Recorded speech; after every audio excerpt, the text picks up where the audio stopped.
برونتو اف ام. برونتو اف ام، صوتك سابق بخطوة.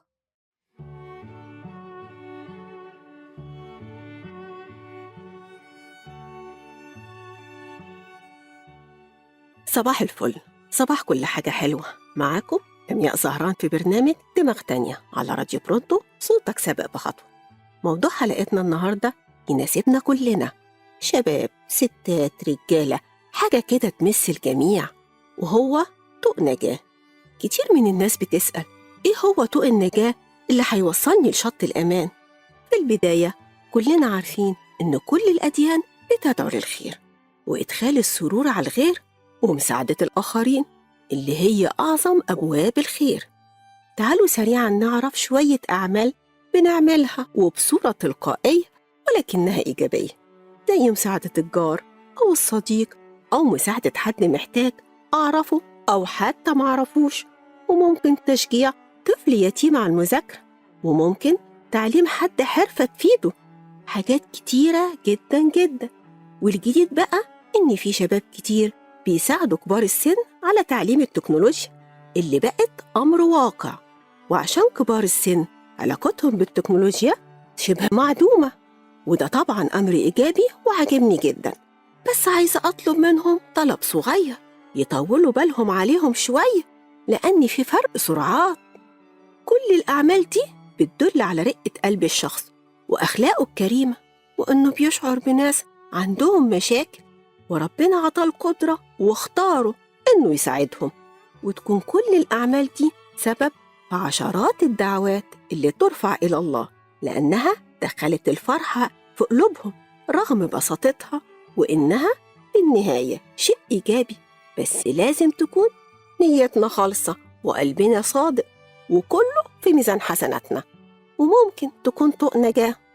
تعالوا بسرعة نكمل كلامنا في موضوع النهاردة، وإن في مجموعة أشخاص بتعمل مجموعة سلبيات، وأنا عايزة أقول لهم إنكم أكيد بتعملوا كده مش عن قصد، وعشان كده هتكلم معاهم ونفكر مع بعض بس بدماغ تانية.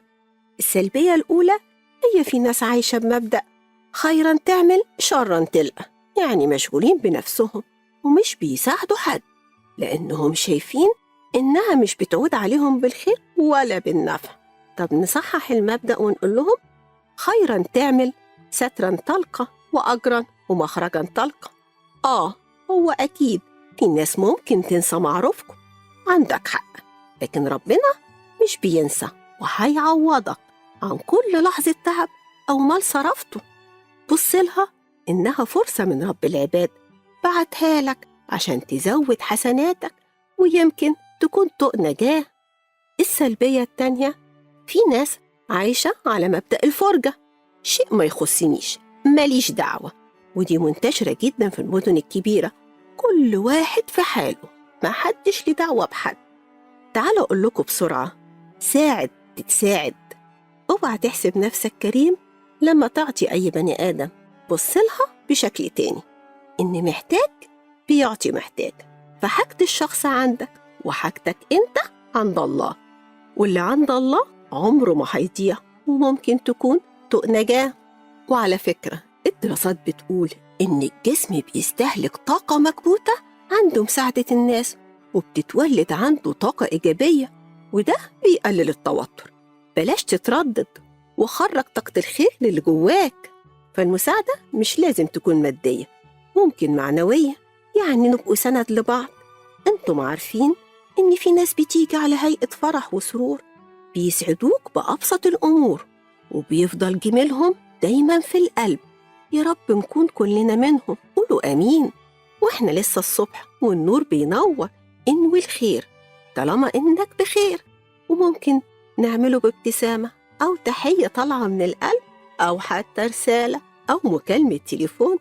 ما هي مشاركتك في عمل الخير هتفرق، ويمكن تكون شعاع نور ينور لينا طريق الخير، ويكون لينا رسالة من الرحمن إن الجاية أفضل بإذن الله. وختاماً لأجمل مستمعين، صباحكم سعيد من رب كريم، مع لمياء زهران على راديو برونتو.